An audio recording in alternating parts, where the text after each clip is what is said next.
Sherry McCuro, and I have the honor of serving as the Executive Director of the Franklin University Office of Community Relations. I'm excited to have all of you here today and want to again thank our distinguished alumnus who, through his understanding of the need for sales education, made a substantial donation to help Franklin present this monthly series free of charge to you and work on creating an MS in sales, which hopefully we will have great news about shortly. For those of you who have been attending our monthly series, you'll recognize today's guest, David Hoffeld of the Hoffeld Group. David joined us almost a year ago to present the science of selling and has been one of our top fan favorite speakers. Today, David's back by popular demand to share his insights from his hot off the presses book, Sell More with Science, which I'm happy to announce we will be sending to each of you who registered and attended today's event. So a little extra special something for attending. To provide you with a brief background, David is the author of the best-selling books, The Science of Selling, and again, more recently, Sell More with Science. He also serves as the CEO and Chief Sales Trainer at Hoffeld Group, one of the nation's top research-based sales and consulting firms. He's pioneered a revolutionary sales approach based on research in neuroscience, social psychology, and behavioral economics that has been used by many successful companies to radically increase their sales. Because of his results and the insights that they generate, David has lectured at Harvard Business School. He's been featured in Fortune, U.S. News and World Report, The Wall Street Journal, Fast Company, Harvard Business Review, Investors Business Daily, Forbes, CBS Radio. I told him before this, I said, I get winded just thinking about all of the places that you've shared your insights. So I'm really excited to have him here. I'm also very excited to add that one more line to his bio, and that is that David also now serves on the Franklin University Sales Education Advisory Council. So glad to have him aboard. Before I hand it over to David, I want to cover a few housekeeping items. We've designed today's event to allow time at the end for questions. So if you have any that come to mind during the presentation, you are welcome to either post them in the chat or wait till the end, and we'll do our best to address all of them. We will also be sending out the slides from today's presentation. We often get folks who ask if the presenters use slides, if we can share them, and we will be sending those out later this afternoon. And then lastly, to help us create programming that really best aligns with your development needs, we'll be sending out a brief survey right after the end of today's event. If you can take a moment to complete that survey, it helps us make sure that we're bringing you the caliber of speakers and topics that meet and hopefully surpass your expectations. So with that, I want to welcome back and hand it over to David. David, welcome.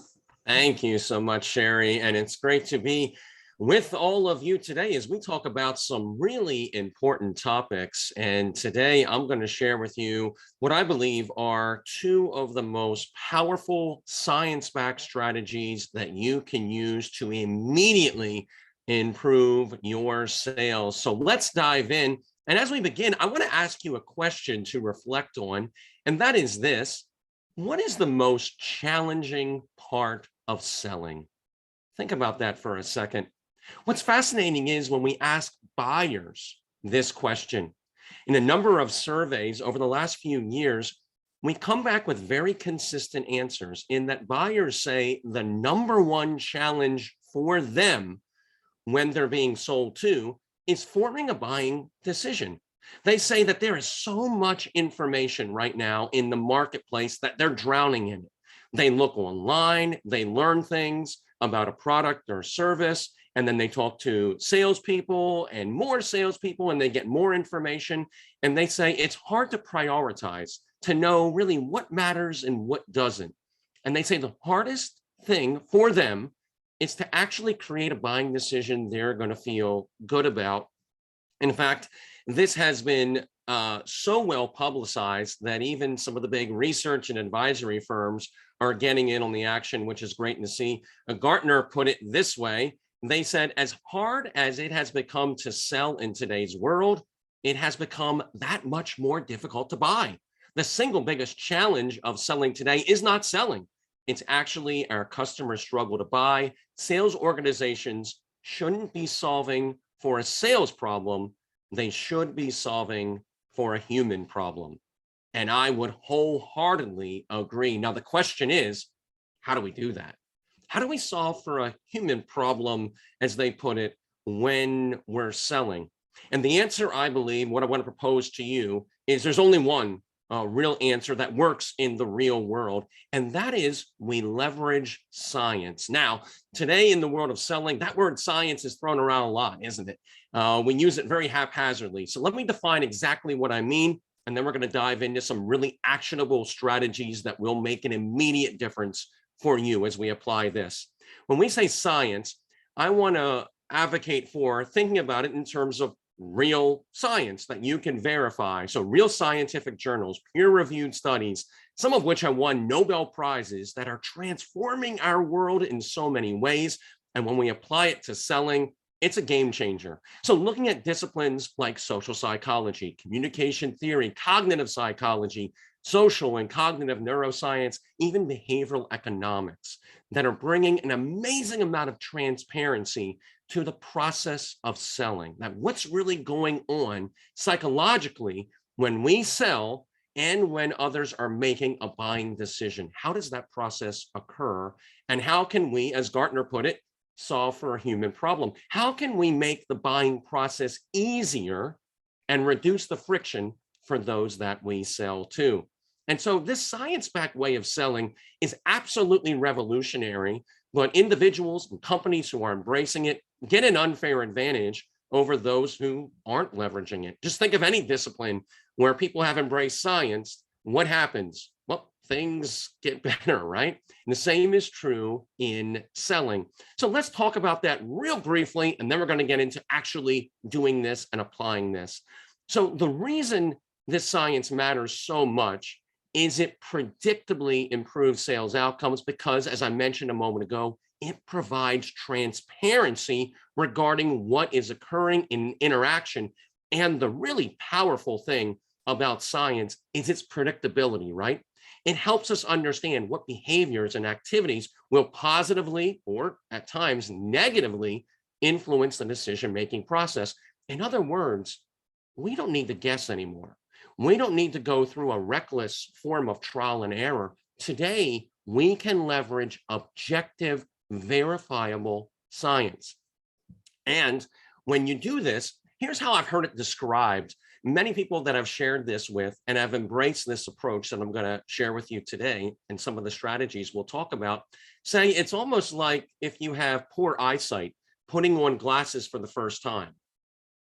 All of a sudden, everything just becomes a lot more clear. And so that is the power that science brings to the act of selling. Now, one more little commentary before we dive in. This science-based selling is very powerful. And the reason I believe in it so strongly is because I believe selling is a very meaningful way to serve other people. When selling is done well, it is a beautiful thing. And science helps us serve others by really understanding where they are in their buying journey, what challenges they face, and help them through that buying journey into a decision that they're going to feel great about. In other words, the old saying with science-based selling is actually true, and that is that science-based selling isn't something you do to someone. It's something you do with and for them. And here's the premise of this way of selling that I'm advocating for. The closer your way of selling is aligned to how our brain forms a buying decision, the more effective you'll be. It's all about those we're selling to. So enough talking about it. Let's dive in and start doing it. Let's apply this. And as we do, as was already mentioned, we're going to borrow from two powerful concepts from my newest book, Sell More with Science. I want to bring these to life for you. And these come for those of you who have the book or will have it from chapter 4. So we're only going to look at one chapter today. This book is packed with a lot of great science-backed strategies, but we're going to look at just two strategies from chapter 4. The first one is, how do we guide potential clients in perceiving the value that we're sharing? And then we're also going to look at how do we align how we sell with how our brains make a buying decision, those specific commitments that seem to enable the buying decision to occur. So let's dive in and talk about how do we help our potential clients perceive more value? And this is a very relevant question. Here's why. What the survey data shows is when you ask buyers, when you work with salespeople, how much value do you get out of those meetings, those interactions? Here's the alarming reality that we all need to wake up to. Survey after survey shows that approximately 80% of buyers say the meetings they have with salespeople provide little to no value. Essentially, they are a waste of their time. Now, when you talk to salespeople and you say, aren't you talking about how your product or service or company can provide meaningful value to those you sell to? They say, absolutely, I am. I talk about it constantly. I make it very clear. And even when I personally have looked at the sales presentations of buyers who will say that, and look at the sales presentations of these salespeople, it's packed with value. So what's going on there? There is a huge discrepancy between the presentation of value and the perception of value. In other words, just because you are presenting value does not mean your potential clients are perceiving it. And that's what the data is showing us right now. There is a big discrepancy there. And this is a major problem because, as you know, that there are certain value propositions that if your potential clients won't embrace, they will always say, no, they're not going to buy from you. So this is a mission critical part of selling. So what do we do about it? And it's important for us to understand, first of all, that it's not often that you're not presenting value. It's that they're not perceiving it. And so to recognize this, so let's talk about why this is the case. To do that, I'm going to lay a little bit of science on you. Hang with me, though. It'll make sense in just a second. I want to introduce to you a bias we all have. It's called false consensus effect. And this is something that is very relevant for our conversation, why our potential clients don't perceive the value that we're sharing. False consensus effect is a very simple idea proven in many different behavioral science research studies. And it says that we all have this natural bias to grossly overestimate the extent that others share our opinions and our perspectives, right? We all do that. We think that other people think like us. And I bring this up because this is often very relevant in a sales presentation. In other words, we're presenting about all the value and we're excited. We're like, man, I'm on today. I mean, this is crystal clear how we can really help them with this challenge that they have. And then we'll present all this value and then we'll say something like, now, do you have any questions about what I've shared? And of course, your potential clients will say, no, no questions. Does this all make sense to you? We might ask, and they'll say, yeah, it makes a lot of sense. And we say what? They get it. They really get it. What's going on there? What the data shows is most likely 80% of the time, they don't get it, not at all. But the false consensus effect prompts us to assume that just because they didn't have any questions or they nodded their head when you said, does this make sense, which means almost nothing, that we think, okay, they get it, right?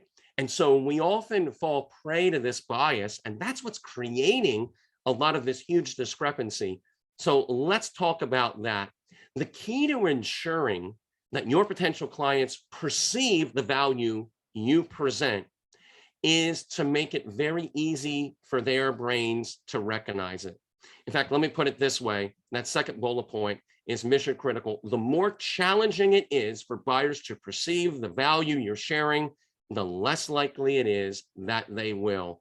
So my job and your job is to clearly communicate value. In other words, I want to make it easy for their brain to comprehend it. How do we do that? Let's jump right into it. I want to advocate for using what I call second level assessment questions. What are these questions?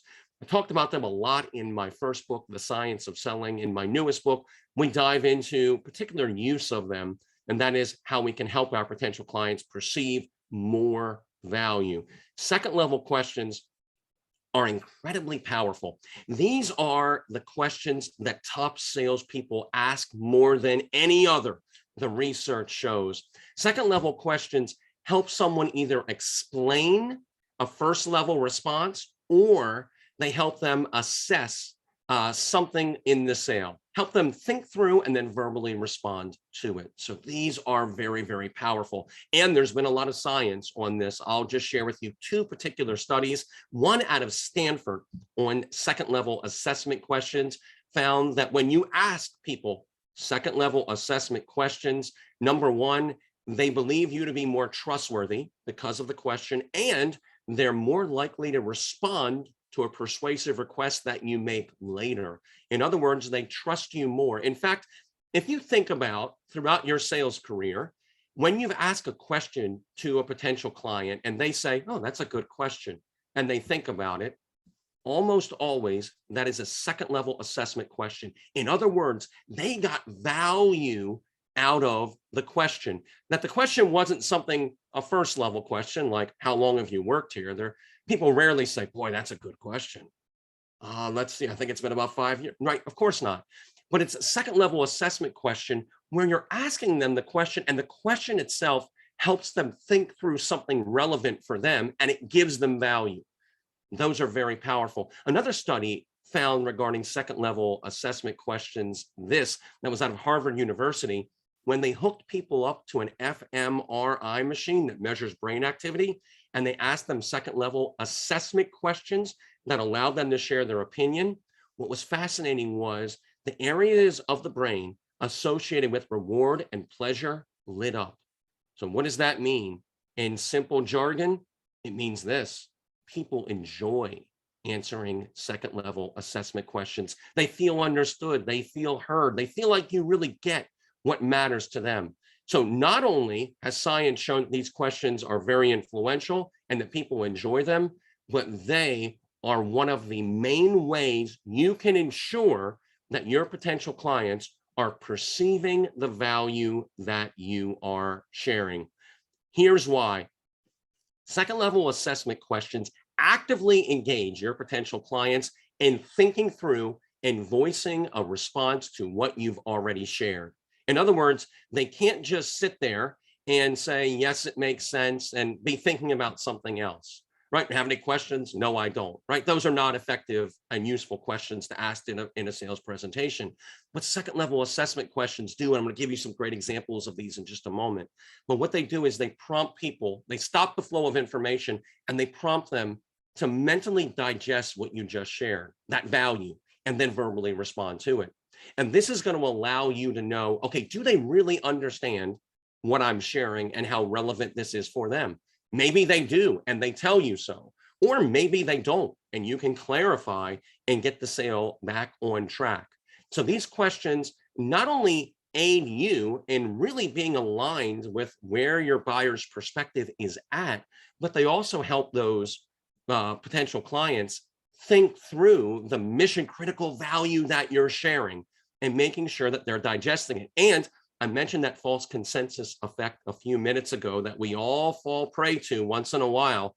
This ensures that is a thing of the past. This also ensures that you are not part of that 80% of salespeople who buyers say provide no value to them in sales meetings, even though they're often presenting high levels of value. That discrepancy between presentation and perception will be a thing of the past. Why?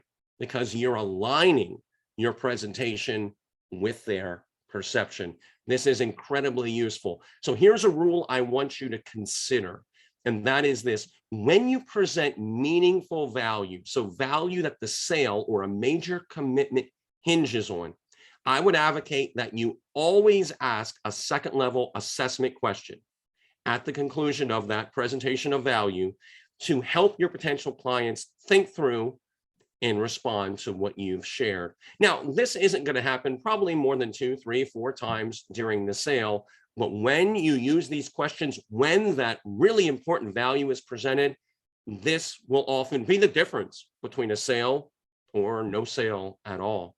So let's talk about what are some examples of what these questions could look like. Again, as a reminder, they come after you've presented some value that you really need your potential clients to think through and understand for their benefit. You could say something like, based on what we've discussed about our product or service, and of course you can get more specific. These are just general jumping off questions for you to customize for your context. Based on what we've discussed about our product or service, do you feel that it would meet your needs? Now they're going to reflect on what you just shared and say, you know, I do. I think that you guys can really help us with this or that. Or they might say, you know, I'm really not sure. And now you can clarify and get the sale back on track. Let me give you a few more. Another one, Of the options I've shared, which do you believe would make the biggest impact on your business? Now they're going to think through what you've just talked about and share with you what would have the biggest impact. Or another one, based on what you know about our solution, do you feel that we're the right provider to help you with this project? Now they're going to evaluate what you just shared and they're going to verbally respond. And you can use these kind of second level assessment questions with one individual buyer or an entire group, but it allows people to weigh in on that value you shared, and now you're aligned with them. And again, this allows you to understand exactly where they're at. Too often when we don't ask these kind of questions and we just fall into that false consensus effect where we just assume they agree, the problem is, let's just say they don't, which isn't an unusual assumption based on the data we've talked about, with 80% of buyers not really being aligned with what we're sharing. When they don't understand, you're the only person in the room who doesn't know that, right? They know that, but you don't, because we're not asking assessment questions. We're asking more basic first level questions like, does it make sense, or do you have any questions? So you want to get very specific with these questions, and you can customize them. These are just a few examples. I'm going to share a few more with you in a moment that you can use as a jumping off point to say, okay, where is the value that I share in my presentation? And what would be a second level assessment question I can ask after I present that value to really prompt my potential client to digest it and then verbally respond to it. Let me share with you, though, some other important information you need to know to really use these effectively, because I want to be very tactical today. We want to make sure that when we present these questions, we do so strategically. And here's what I mean by that. And put it up on the screen so you can see this. You want to make sure that you're helping them think through the value of what you're sharing. So let's say, for example, that you talked about your product or service. We do not want to ask an assessment question like, do you have any concerns about my product or service? Because what would that prompt them to think about? Concerns, right? They might say, boy, I didn't really have any, but let me try to think of one since you asked, right? That moves them away from confirming that value, right? That's not in their best interest or really theirs. What would be a better second level assessment question? Well, how about the one we see on the screen? I'll put it up there for you. If you were to use our product or service, what do you think would be the biggest benefits? Now they're not thinking about concerns, they're thinking about benefits, right? And so now what do they focus on? Well, I think for us, the biggest benefit would really be, right? And now who's selling who? And now what's also interesting is there's a lot of science going on here. Principle of consistency, self-perception theory. Oh, don't get me started because I could talk about this all day because it's so relevant. But when people go through that process and they think through the value you're sharing and they start telling it back to you, not only do they believe it more, but they're more likely now to be consistent with it and act on it. And that assertion of value, that's what we get that's what building blocks of the sale essentially, because it enables commitments. So very, very powerful stuff. Let's talk about some things that are and are not second level assessment questions. As I mentioned a little earlier, a question like, do you have any questions about my product or service? That is not a second level assessment questions, because having no questions about something doesn't mean buy-in or really even comprehension, right? We've all been there before where someone has confused us royally and they say, do you have any questions? And we're like, nope, no questions here. Yeah, keep going on, right? And so what is that question? What is the results it usually creates? Not much at all. But what if we ask a better question instead of that, like this?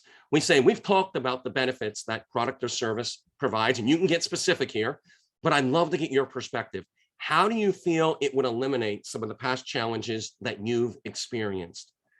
Notice how specificity is highlighted there. And now my potential clients are going to think through and they're going to speak specifically to what I shared and how it will help them in some of those meaningful challenges. So let me share with you a little exercise that I want you to consider. And that is, I'd like for you right now to think about just one part of your sales presentation right now where you present high levels of value that really matters, that you really need your potential clients for their benefit to think through and respond to.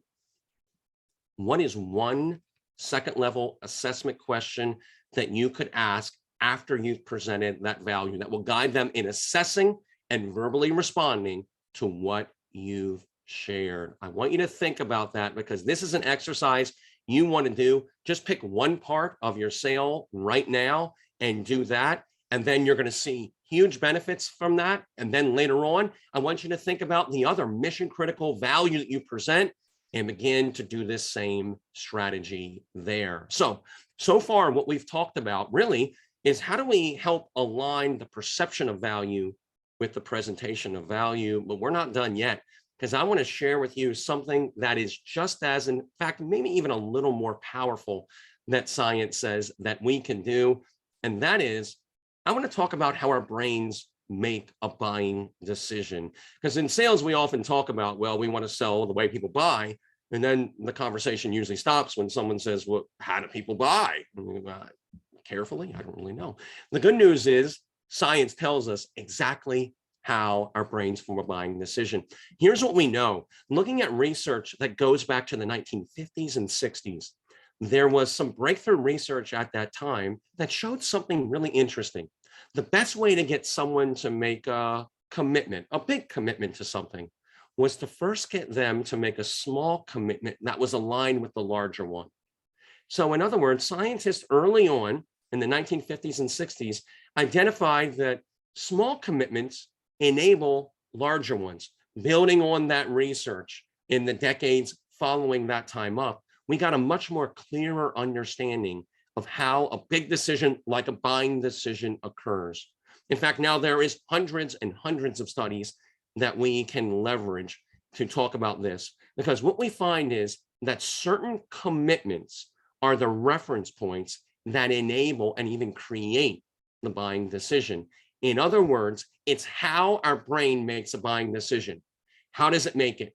Through committing to certain incremental commitments. And this is incredibly powerful and incredibly useful.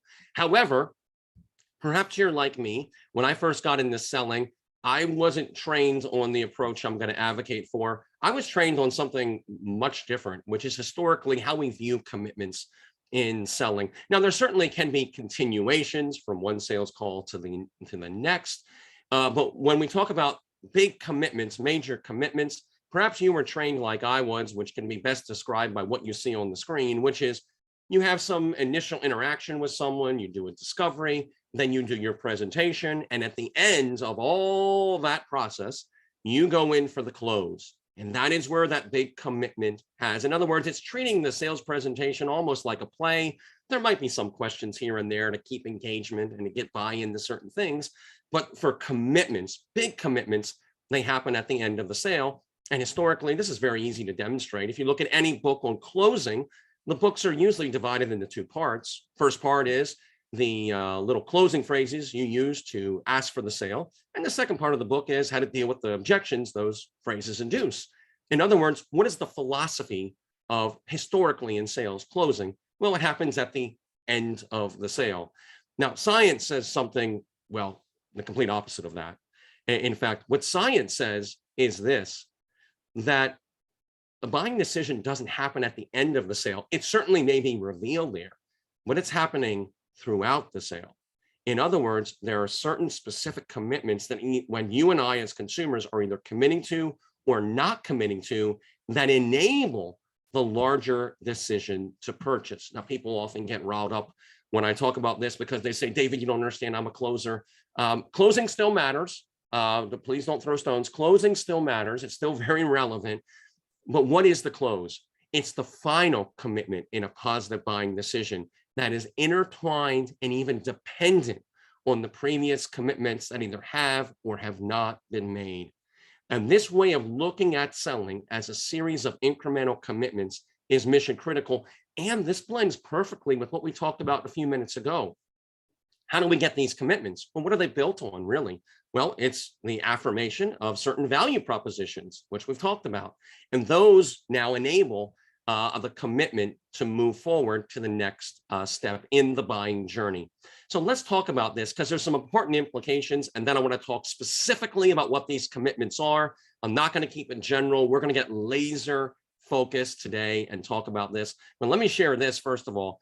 These strategic incremental commitments, guide our potential clients through a natural progression of consent and into a positive buying decision. And this is also how loyalty is created in the sale. So if you find, for example, that people buy because of your strong personality, but when you leave the room, that influence wanes, and then they start questioning their decision, what's causing that?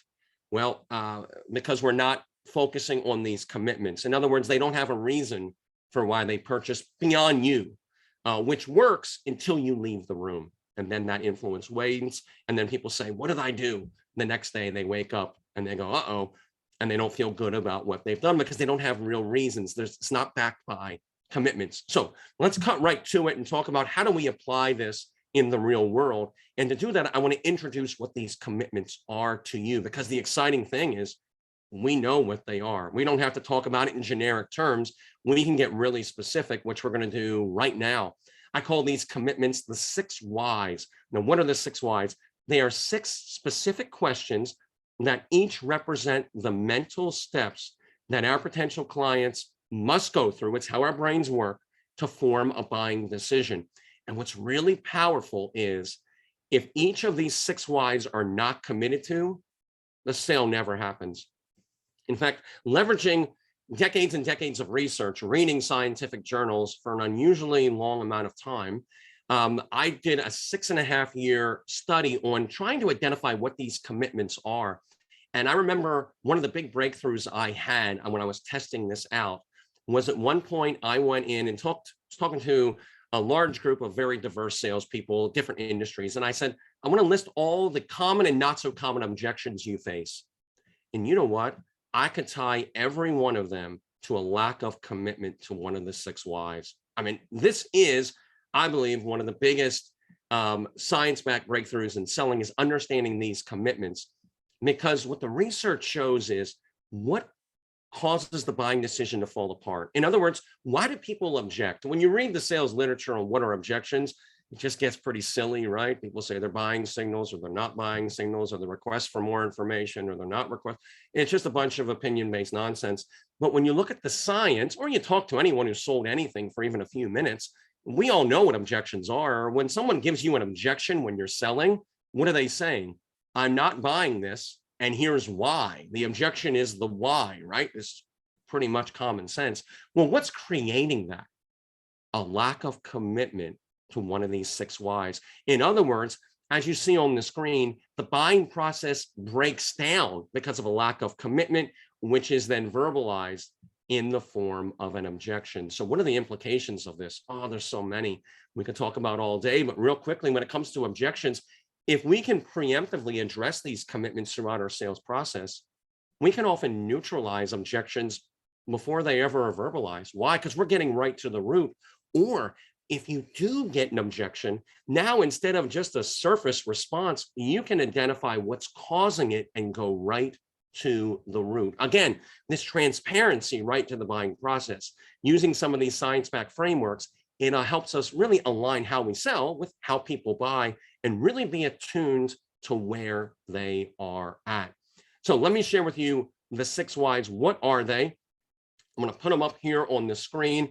And so we'll go through them in a numerical order, though the sale, it can be messy. These can happen simultaneously. They can happen in any particular order, but I'll share them in a 1, 2, 3, 4, 5, and 6 order, just for clarity's sake. The first one is why change. Now, this is often the foundational one, because if you think about it, until someone really sees at least a possibility of change, or at least a curiosity for it, they're usually not very interested in talking to a salesperson about a solution for a challenge they really don't care that much about. So why change does often come first, but then there's also why now. Why should I do this now versus wait? And as we mentioned at the beginning of our time today, many buyers right now, procrastination is the norm. Why? Because there's so much information, they have a hard time saying, okay, what matters and what doesn't. And anytime we don't feel confident in a buying decision, what do we all do?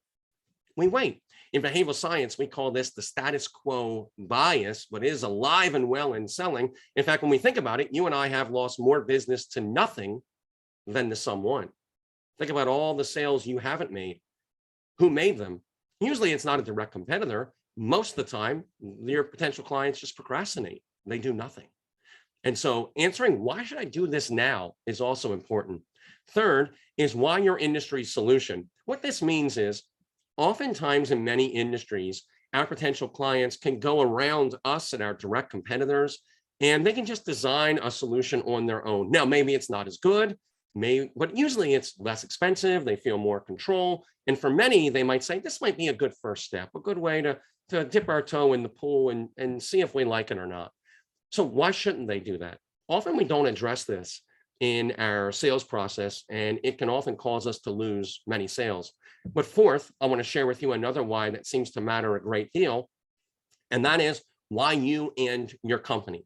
Why should potential clients trust you, trust your organization to solve their challenge? Then why your product or service? Why is that the right solution for what they offer? There's many competing options usually. Why should they invest in your solution versus another? And then last, but definitely not least, why spend the money? This is an interesting one. Oftentimes, there is a limited amount of money in the budget. And so often salespeople will find potential clients say, we love everything you share with us. We want it. But here's the problem. We also need something else unrelated to you. So for example, let's say you're selling software and they say, we want it, we need it, but we also need new machines for our factory. We only have enough money in the budget to buy one. So we're struggling with, should we buy your software or these new machines? So now you're competing with a very non-traditional competitor. You're competing with something that's outside of your industry altogether. In other words, why should they invest with you versus not? And I share these 6 whys with you at a high level because this is how the buying decision is created. In other words, what makes an effective sales process? If we cut right down to it, do you address these whys? Are you enabling your potential clients to commit to them? Are you actively doing that? Because the reality is, here's what science says, they have to commit to each of these or they won't buy. So the question is, are you guiding them through these commitments or just hoping they make that on their own? Sometimes they will, sometimes they get stuck, but it's hard to fight against the unknown. If our job as sales professionals is to help people form buying decisions, and we don't know how people form buying decisions, that's a problem, right? And so we want to make sure that we're hyper-focused on this framework. Let me give you an example of its use, and then I want to share with you 3 ways real quickly you can apply this immediately to boost your sales productivity, and then we'll go to some questions. So I want to share with you about a gentleman named John who I trained a number of years ago now. He was a new hire for one of my clients, and I trained him. He was an established salesperson, but he was new to this organization. And so we went through it. Of course, we're laser focused on these commitments and how to get them and what to do if you don't. And so I drilled this into John during new hire training, and he gets quite good at it. Comes out of the gate, and his first few quarters does exceptionally well. I mean, he is performing very, very nicely. Everyone, including John, is very pleased with his results. But then he goes into a little slump. Now, it's not a big slump, but for him, it was a slump. His closing rates, his win rates went down about 15 percentage points.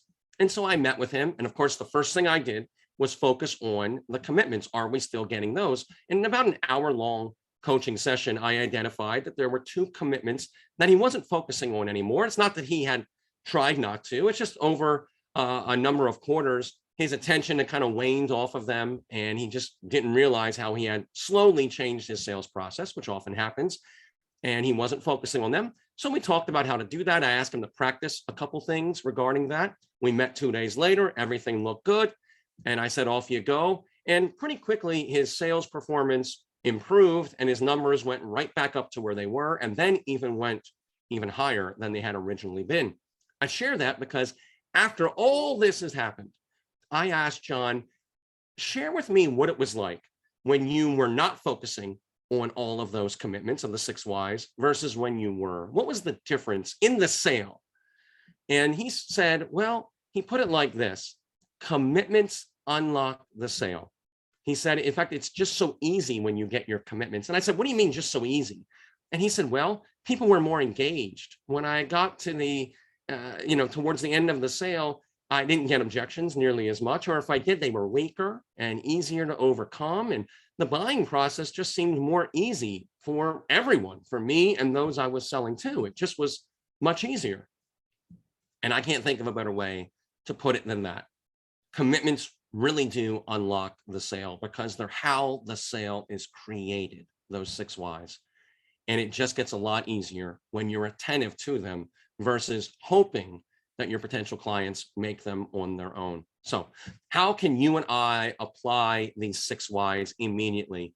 Number one, I've already mentioned, you can preemptively neutralize objections. I want you to look at your sales process and say, am I actively addressing these 6 whys? And if not, you can almost predict what the objection is you're facing at the end of the sale. And if you do get an objection, analyze what are the most common objections you face in your industry, and then link them to one of those 6 whys. That way you can develop responses that directly address what's creating that objection. Second is I want you to think about doing a win-loss analysis. Now, I know salespeople don't like doing this, and for good reason. If you don't have a framework to help you accurately understand why you're winning and losing, this is nothing but a frustration.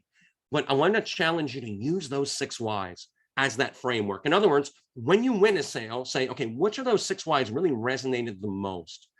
You can share that internally, and that can help you understand what's really working. On the opposite side of that, when you lose a sale, which of those 6 whys did I not get a commitment to? Did my potential client not commit to? Because that is what's costing you your sales. And normally you're going to find that there are 1 or 2 of those 6 whys that are costing you the majority of your sales. And once you identify that, now you can get laser focused on how do I strengthen the part of my presentation that addresses that so I can get a good commitment there. And that always very quickly improves sales results. Finally, you can gauge where you're at in the sales process. For example, let's say you have a very long sales cycle and you have many, many meetings. What should you talk about in your next meeting with your potential client? Often salespeople don't know. They just think about, oh, I want to share more about my company or my product, or ask them where they're at. You can use this 6 why framework to get clarity and accuracy on what you can address. In other words, you ask yourself, what haven't I obtained commitments to yet? So let's say I've gotten commitments to everything except, let's say, why now? Well, what should I really focus on in my next conversation with that potential client? Why now? Right? Because that's where they're at in the buying journey. So I can be laser focused on what will matter to them. Those are 3 easy to execute ways that you can begin applying those 6 whys to improve your sales results. But I want to share with you, before we open it up to questions, one final exercise that I'd like for you to consider, and that is to take a step back and look at your sales process right now, whether it's formalized or not so much, the way you're selling right now. Which of those 6 whys are you least effective at addressing in your sales process? I want you to think about just one. Just pick one for right now. Even if you say, David, there's a couple, just pick one of them. And then I want you to think about, and you can collaborate with others in your organization, what can I do to strengthen that particular area of my sales process? Because when you do, my friends, I guarantee you one thing will happen. Sales will go up. Why?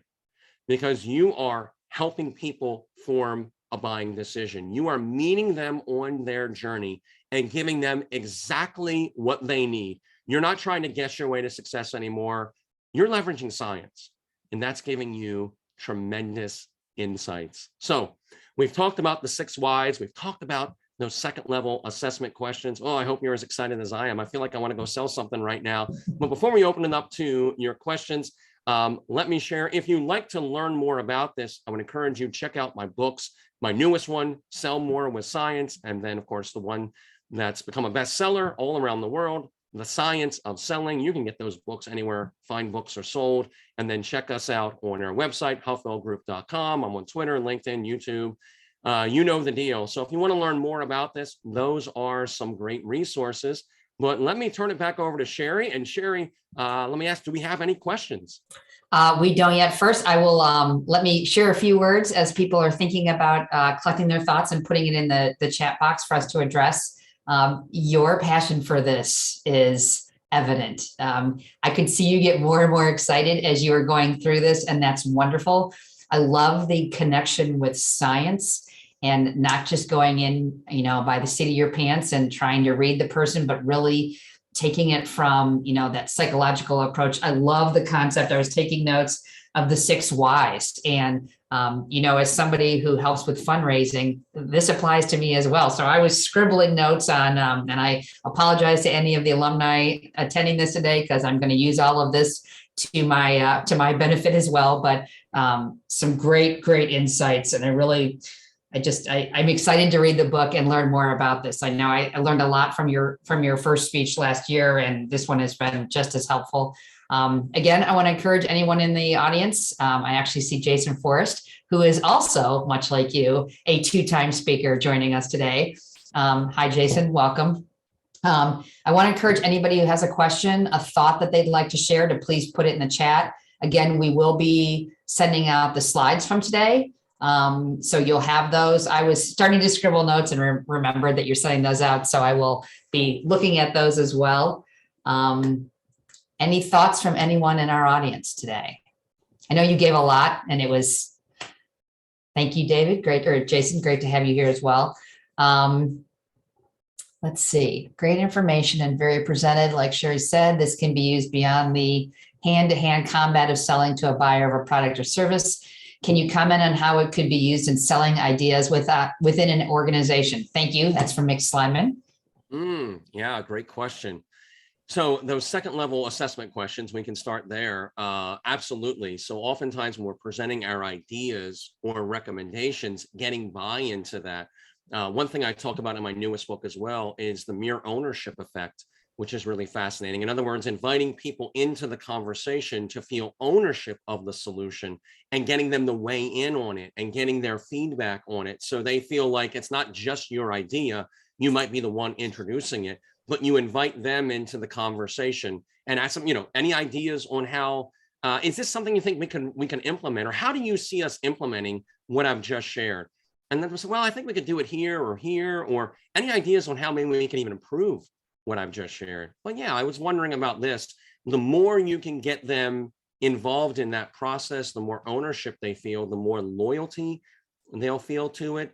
And what studies have also found is that the more value they assign to it. One really interesting study that I talk about real briefly in the book on this idea is where they had individuals, some of them participants were randomly chosen to put together cardboard boxes. Okay, so if anything's a commodity, it's a cardboard box. And they said, put these boxes together. Other participants were just chosen to inspect the boxes, just to look at them and say, yeah, it looks like a cardboard box, looks fine, nothing wrong with this one. And then after that had happened, they asked people, how much would you buy the box for, the one you inspected or the one you put together? What's really interesting is that people were willing to pay 63% more if they put the box together, which takes just a few seconds, than if they inspected it. Why is that? Anytime you or I even have a small part in the creation of something, we feel more ownership of it and we assign more value to it. In other words, I'm more likely to recommend an idea, even if it's yours, that I have a little bit of skin in the game with. In other words, I contributed to, even if it's a minor amount, or even you asked for my buy-in to it and I gave it, than if it's just your idea alone. So I would encourage you to invite people into the process. And those second level assessment questions are a great way to do that after you've shared your idea. Great feedback. Thank you. Thank you, Mick, for asking the questions. And thank you, David, for answering it. We've got a few questions that have come in. One comment, David Gonzalez said, awesome, makes a lot of sense. Commitments and drilling down is so key. Patrick Solar asks, is it helpful to organize your presentation to incorporate the 6 whys? Should they be done in order, or is it okay to mix them up? Yeah, it's okay to mix them up. In fact, oftentimes you want to evaluate your potential clients. Where are they at in that buying journey? Because oftentimes they'll come in with 1 or 2 of these committed. They might already come in saying, hey, we need to make a change. And, this is a major priority for us. And I can check off those whys. So I think you want to be attentive to them, but also nimble to where your client is at. But what this framework does is it really gives you a new way of looking at where they are in the buying process. And I found without a framework like this, what people do is they guess. And sometimes you guess right, sometimes you guess wrong, but the guessing is a dangerous way to sell. So I would say use this framework, but you want to have information and you want to be prepared that whether they have, a number of them committed to already when they meet with you, or they have none of them, that I'm ready now, that I can be nimble and address each of those whys, because they all matter. And if they're not committed to, then the sale never will occur. Great feedback. Thank you, Patrick. We have a question from B. Dorley that says, when dealing with commodity or mead to type products, create distinction beyond lowest price is a hurdle. What science-based approach would you recommend? Yeah, there's a lot of things we can do to differentiate, especially when we're in, which is very common now, there's product and service parity. So for example, we have many clients where they say, there's really not a lot of difference between what we offer and what our competitors offer. They're very, very similar. So we have a lot of parity there. One of the things, and which we highlighted today, that can make a difference, there's a number of things, but one of them is how you sell. So today, how you sell matters just as much as what you sell. And the reason being is what we talked about earlier. People are struggling because of the overflow of information to make a buying decision. And so what they need is not necessarily more information. They need clarity regarding the information they already have. They need to help you prioritize them. So the more you can help them go through that buying journey, that, from what I'm seeing today, is one of the biggest differentiators. In other words, if two salespeople for competing companies are selling essentially the same product or service, one is using some of the things we've talked about today and leveraging science and really bringing clarity in the buying process, and the other is just doing just a traditional feature benefit selling, there's no contest there. I mean, the one who is really focused on where my potential client is at and aligning how he or she sells with how those clients buy has an unfair advantage, especially, this has always been the case, but even more so today. Thank you. I have one last question, and then we'll close it for today. And that is Dr. Ray Forbes, who's a member of the Franklin community, is asking, how do we keep current with the relevant science?